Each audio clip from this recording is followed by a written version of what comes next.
But that sometime during that day, my husband and I decided that we were going to go out and meet my cousin and her husband for dinner.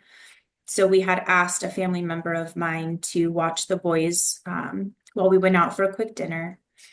But we left, we said goodbye and we left. But shortly after we got to dinner, we got a call from our neighbor saying that Odin had been found in our backyard pool. Um, Obviously, the phrase "my worst nightmare" gets thrown around a lot, but this really, something tragic like this happening to your child really is every parent's absolute worst nightmare and biggest fear.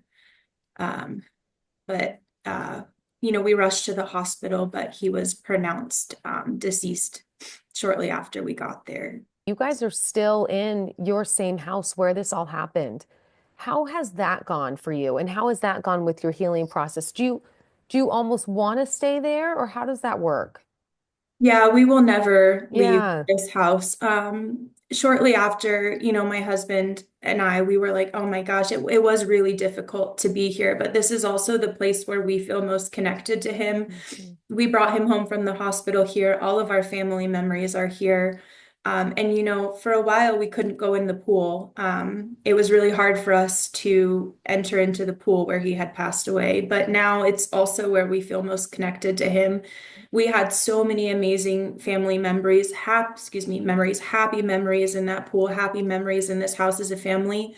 Um, and those are what keep us going, remembering all the amazing times and trying to focus on the happiness and not the sadness that we've experienced now. Like I said, Odin wanted everyone to be happy, and I know for a fact that he would want us to continue to smile, to continue to find joy in the little moments, to enjoy the pool.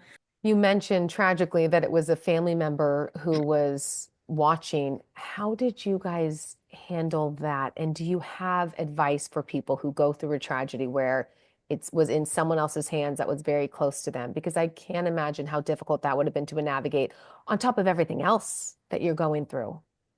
Yeah, that has been extremely difficult for us.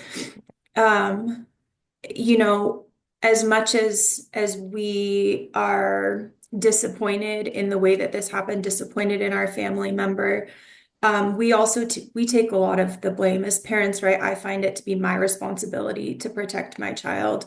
So I have a lot of guilt myself. I know my family member has a lot of guilt. We took some space after this happened. We needed some time to heal and to figure out how we were going to navigate that relationship. Um, because there was a lot of hurt there, right? There was a lot of anger. This family member had fallen asleep when they should have been watching my boys.